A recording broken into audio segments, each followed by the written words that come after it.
Eventos de los últimos días. Capítulo 13.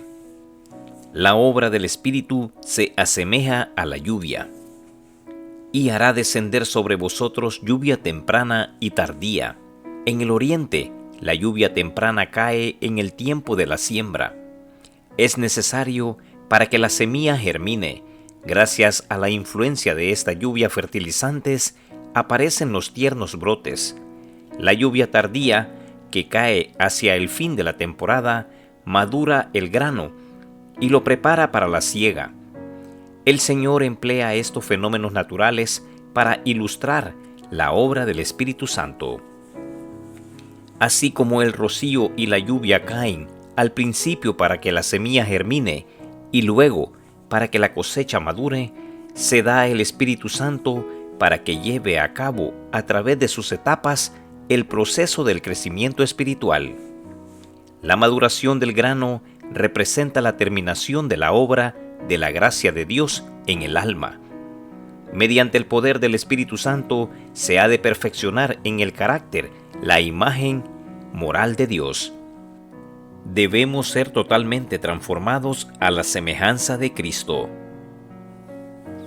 La lluvia tardía que madura la cosecha de la tierra representa la gracia espiritual que prepara a la Iglesia para la venida del Hijo del Hombre. Pero a menos que haya caído la lluvia temprana, no habrá vida. La hoja verde no aparecerá, a menos que los primeros aguaceros hayan hecho su obra. La lluvia tardía no podrá perfeccionar ninguna semilla. La lluvia temprana vino en Pentecostés, en el año 31 después de Cristo. En obediencia a la orden de Cristo, los discípulos aguardaron en Jerusalén la promesa del Padre, el derramamiento del Espíritu. No aguardaron ociosos. El relato dice que estaban de continuo en el templo, alabando y bendiciendo a Dios. Mientras los discípulos esperaban el cumplimiento de la promesa, humillaron sus corazones con verdadero arrepentimiento y confesaron su incredulidad. Los discípulos oraron con intenso fervor, pidiendo capacidad para encontrarse con los hombres y en su trato diario hablar palabras que pudieran guiar a los pecadores a Cristo, poniendo aparte toda diferencia, todo deseo de supremacía. Se unieron en estrecho compañerismo cristiano. El Espíritu fue derramado después que los discípulos hubieron llegado a la unidad perfecta, cuando ya no contendían por el puesto más elevado. El derramamiento del Espíritu en los días de los apóstoles fue el comienzo de la lluvia temprana, y gloriosos fueron los resultados. Hasta el fin del tiempo, la presencia del Espíritu ha de morar con la Iglesia fiel. Consecuencias de la lluvia temprana en Pentecostés. Bajo la influencia del Espíritu, las palabras de arrepentimiento y confesión se mezclaban con cantos de alabanza por el perdón de los pecados. Miles se convirtieron en un día. El Espíritu Santo los habilitaba para hablar con facilidad idiomas antes desconocidos para ellos. El Espíritu Santo hizo por ellos lo que los discípulos no hubieran podido llevar a cabo en todo el curso de su vida. Sus corazones estaban sobrecargados por una benevolencia tan plena, tan profunda, de tanto alcance, que los impelía a ir hasta los confines de la tierra para testificar del poder de Cristo. ¿Cuál fue el resultado del derramamiento del Espíritu en el día de Pentecostés? Las alegres nuevas de un Salvador resucitado fueron llevadas a las más alejadas partes del mundo habitado. La Iglesia veía afluir a ella conversos de todas direcciones. Los apóstatas se reconvertían.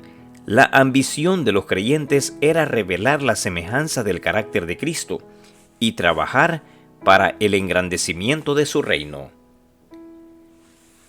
La promesa de la lluvia tardía. El derramamiento del Espíritu en los días de los apóstoles fue la lluvia temprana. y glorioso fue el resultado, pero la lluvia tardía será más abundante. Cerca del fin de la siega de la tierra, se promete una concesión especial de gracia espiritual para preparar a la iglesia para la venida del Hijo del Hombre. Este derramamiento del Espíritu se compara con la caída de la lluvia tardía. Antes que los juicios de Dios caigan finalmente sobre la tierra, habrá entre el pueblo del Señor un avivamiento de la piedad primitiva, cual no se ha visto nunca desde los tiempos apostólicos. El Espíritu y el poder de Dios serán derramados sobre sus hijos. Esta obra será semejante a la que se realizó en el día de Pentecostés. Como la lluvia temprana fue dada en tiempo de la efusión del Espíritu Santo al principio del ministerio evangélico, para hacer crecer la preciosa semilla, así la lluvia tardía será dada al final de dicho ministerio, para hacer madurar la cosecha. La lluvia tardía producirá el fuerte clamor.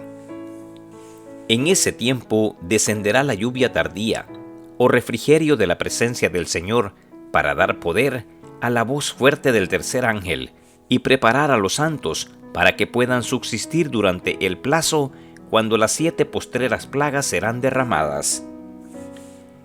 Oí que los revestidos de la armadura proclamaban poderosamente la verdad, con fructuosos resultados. Pregunté por la causa de tan profundo cambio, y un ángel me respondió: es la lluvia tardía, el refrigerio de la presencia del Señor, el potente pregón del tercer ángel. La lluvia temprana produce conversión. La lluvia tardía desarrolla un carácter semejante al de Cristo. En ningún momento de nuestra experiencia podemos prescindir de la ayuda que nos capacitó para comenzar. Las bendiciones recibidas en ocasión de la lluvia temprana no son necesarias hasta el mismo fin. Al buscar a Dios para que nos conceda el Espíritu Santo, Él producirá en nosotros mansedumbre, humildad de mente y una consciente dependencia de Dios con respecto a la lluvia tardía que trae perfección. El Espíritu Santo busca morar en cada alma. Si se le da la bienvenida como un huésped honrado, los que lo reciban serán hechos completos en Cristo. La buena obra que ha sido comenzada será terminada. Pensamientos santos, afectos celestiales y acciones semejantes a las de Cristo reemplazarán a los pensamientos impuros, los sentimientos perversos y los actos rebeldes. Podemos haber recibido cierta medida del Espíritu de Dios, pero mediante la oración y la fe debemos tratar de obtener una porción más abundante. No debemos cesar nunca en nuestros esfuerzos. Si no progresamos, si no asumimos la actitud necesaria para recibir tanto la lluvia temprana como la tardía, perderemos nuestras almas y la responsabilidad será solamente nuestra. Las convocaciones de la Iglesia, tales como las asambleas generales, las reuniones de la Iglesia local y todas las oportunidades en que se trabaja personalmente por las almas, son las ocasiones señaladas por Dios para dar la lluvia temprana y la tardía. Cuando el camino esté preparado para el Espíritu de Dios, vendrá la bendición. Así como Satanás no puede cerrar la ventana del cielo para que la lluvia venga sobre la tierra, así tampoco puede impedir que descienda un derramamiento de bendiciones sobre el pueblo de Dios. Debiéramos orar fervientemente por el descenso del Espíritu Santo. Debiéramos orar tan fervientemente por el descenso del Espíritu Santo como los discípulos oraron en el día de Pentecostés. Si ellos lo necesitaban en aquel entonces, nosotros lo necesitamos más hoy en día. El descenso del Espíritu Santo sobre la Iglesia es esperado como si se tratara de un asunto del futuro, pero es el privilegio de la Iglesia tenerlo ahora mismo. Buscadlo, orad por él, creed en él. Debemos tenerlo, y el cielo está esperando concederlo. La medida del Espíritu Santo que recibamos estará en proporción a la medida de nuestro deseo de recibirlo y de la fe que ejerzamos para ello, y del uso que hagamos de la luz y el conocimiento que se nos dé. No estamos suficientemente dispuestos a importunar al Señor con nuestras peticiones y pedirle el don del Espíritu Santo. El Señor quiere que lo importunemos con ese asunto. Quiere que insistamos con nuestras peticiones ante el trono. Debemos humillar nuestros corazones en verdadero arrepentimiento. La mayor y más urgente de todas nuestras necesidades es la de un reavivamiento de la verdadera piedad en nuestro medio. Procurarlo debiera ser nuestra primera obra. Debe haber esfuerzos fervientes para obtener las bendiciones del Señor, no porque Dios no esté dispuesto a conferirnos sus bendiciones, sino porque no estamos preparados para recibirlas. Nuestro Padre Celestial está más dispuesto a dar su Espíritu Santo a los que se lo piden que los padres terrenales a dar buenas dádivas a sus hijos. Sin embargo, mediante la confesión, la humillación, el arrepentimiento y la oración ferviente, nos corresponde cumplir con las condiciones en virtud de las cuales ha prometido Dios concedernos su bendición. Solo en respuesta a la oración debe esperarse un reavivamiento. Debe haber un reavivamiento cabal entre nosotros. Debe haber un ministerio convertido.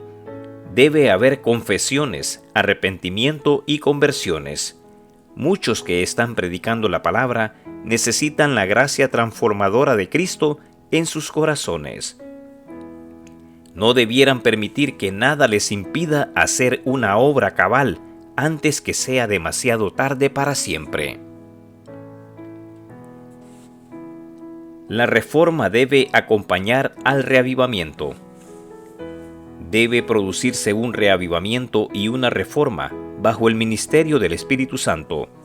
El reavivamiento y la reforma son dos cosas diferentes.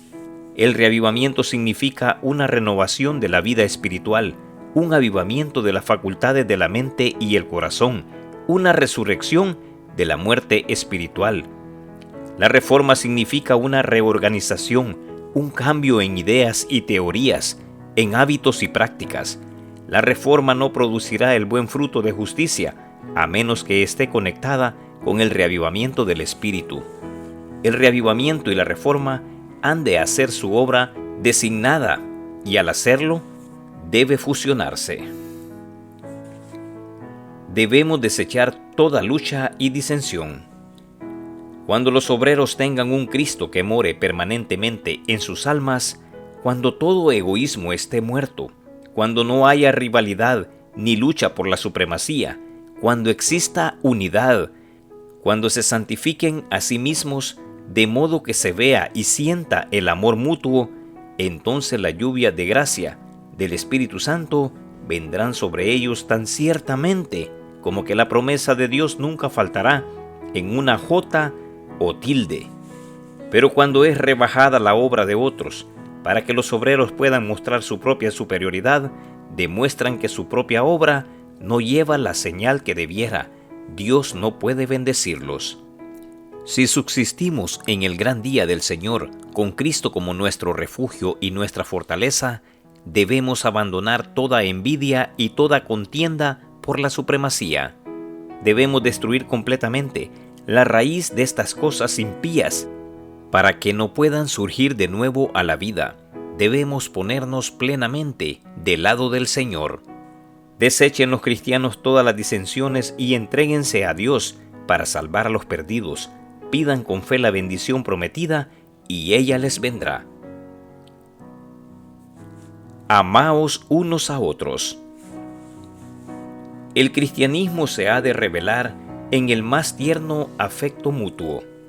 Cristo ha de recibir supremo amor de parte de los seres que ha creado y requiere que el hombre fomente una consideración sagrada por sus prójimos. Cada alma salvada lo será por el amor que comienza con Dios. La verdadera conversión es un cambio del egoísmo al amor santificado para Dios y al amor mutuo entre los hombres. Los atributos que Dios más aprecia son la caridad y la pureza, y debieran ser estimados por todo cristiano. El argumento más poderoso en favor del Evangelio es un cristiano amante y amable. Se requiere una entrega total.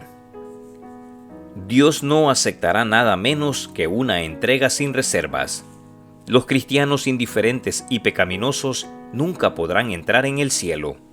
No encontrarían felicidad en él, porque no saben nada de los principios elevados y santos que gobiernan a los miembros de la familia real.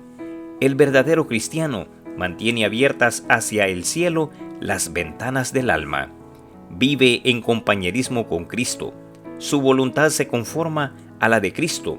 Su mayor deseo es llegar a ser más y más semejante a Él. No podemos emplear al Espíritu Santo. El Espíritu ha de emplearnos a nosotros.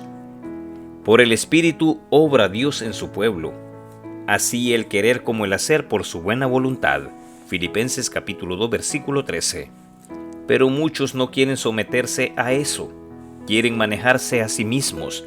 Esta es la razón por la cual no reciben el don celestial. Únicamente a aquellos que esperan humildemente en Dios, que velan para tener su dirección y gracia, se da el Espíritu. Hay que despejar el camino para la lluvia tardía. Vi que nadie podrá participar del refrigerio, a menos que haya vencido todas las tentaciones y triunfado del orgullo, el egoísmo, el amor al mundo y a toda palabra y obras malas. Por lo tanto, debemos acercarnos más y más al Señor y buscar anhelosamente la preparación necesaria que nos habilite para permanecer firmes en la batalla en el día del Señor. Nos toca a nosotros remediar los defectos de nuestro carácter, limpiar el templo del alma de toda contaminación. Entonces la lluvia tardía caerá sobre nosotros como cayó la lluvia temprana sobre los discípulos en el día de Pentecostés. No hay nada que Satanás tema tanto como que el pueblo de Dios despeje el camino, quitando todo impedimento, de modo que el Señor pueda derramar su espíritu sobre una iglesia decaída y una congregación impenitente. Cada tentación, cada influencia opositora, ya sea manifiesta o secreta, puede ser resistida con éxito, no con ejército, ni con fuerza, sino con mi espíritu, ha dicho Jehová de los ejércitos. Zacarías capítulo 4, versículo 6. Vendrá la lluvia tardía y la bendición de Dios llenará cada alma que esté purificada de toda contaminación.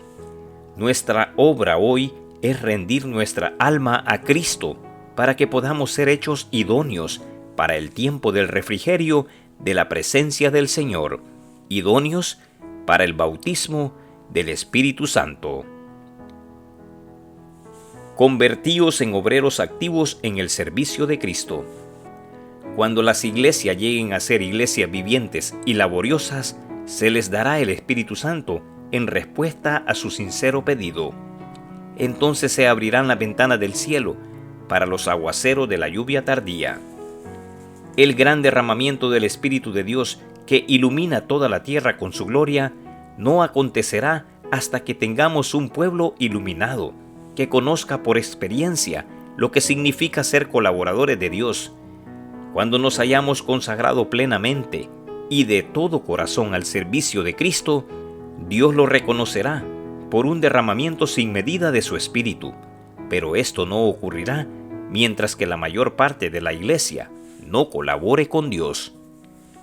Cuando la iglesia haya dejado de merecer el reproche de indolencia y pereza, el Espíritu de Dios se manifestará misericordiosamente, la potencia divina será revelada, la iglesia verá las dispensaciones providenciales del Señor de los ejércitos. Mantener limpio el recipiente y ponerlo boca arriba. No necesitamos preocuparnos por la lluvia tardía. Todo lo que debemos hacer es mantener limpio el recipiente y ponerlo hacia arriba. listo para recibir la lluvia celestial y perseverar en oración. Haz que la lluvia tardía llene mi vasija, que la luz del ángel glorioso, que se une con el tercer ángel, brille en mí. Dame una parte en la obra, déjame proclamar el mensaje, permíteme ser el colaborador de Jesucristo. Al buscar así a Dios, permítanme decirles que Él está permanentemente preparándolos, dándoles su gracia. La respuesta puede venir con celeridad repentina y con poder abrumador, o puede demorarse por días y semanas, y nuestra fe ser probada. Pero Dios sabe cómo y cuándo contestar nuestra oración. Nuestra parte del trabajo es ponernos en conexión con el canal divino. Dios es responsable por su parte del trabajo. Fiel es el que ha prometido. El asunto grande e importante para nosotros es ser de un corazón y mente, desechando toda envidia y malicia, y como humildes suplicantes, velar y esperar. Jesús, nuestro representante y cabeza, está listo para hacer por nosotros lo que hizo por los que estaban orando y velando en el día de Pentecostés. No tengo ningún tiempo específico del cual hablar. ¿Cuándo se efectuará el derramamiento del Espíritu Santo? ¿Cuándo descenderá del cielo el ángel poderoso y se unirá con el tercer ángel en la terminación de la obra en este mundo? Mi mensaje es que nuestra única seguridad radica en estar listos para el refrigerio celestial, con nuestras lámparas despabiladas y encendidas. No todos recibirán la lluvia tardía. Se me mostró que si el pueblo de Dios no hace esfuerzo de su parte, sino que espera que el refrigerio descienda sobre ellos y elimine sus faltas y corrija sus errores, si depende de eso para limpiarse de la inmundicia de la carne y del espíritu y alistarse para participar en el fuerte clamor del tercer ángel, será hallado falto. ¿Esperamos ver que se reavive toda la iglesia? Ese tiempo nunca llegará. Hay personas en la iglesia que no están convertidas y que no se unirán a la oración ferviente y eficaz. Debemos hacer la obra individualmente. Debemos orar más y hablar menos. Podemos estar seguros de que cuando el Espíritu Santo sea derramado, los que no recibieron y apreciaron la lluvia temprana no verán ni entenderán el valor de la lluvia tardía. Solo los que estén viviendo a la altura de la luz que tienen recibirán más luz, a menos que estemos avanzando diariamente en la ejemplificación de las virtudes cristianas activas. No reconoceremos las manifestaciones del Espíritu Santo en la lluvia tardía. Podrá estar derramándose en los corazones de los que están en torno de nosotros, pero no lo percibiremos ni lo recibiremos. Los que no hacen esfuerzos decididos, sino que simplemente esperan que el Espíritu Santo los fuerce a obrar, perecerán en las tinieblas. No habéis de sentaros tranquilamente y permanecer ociosos en la obra de Dios.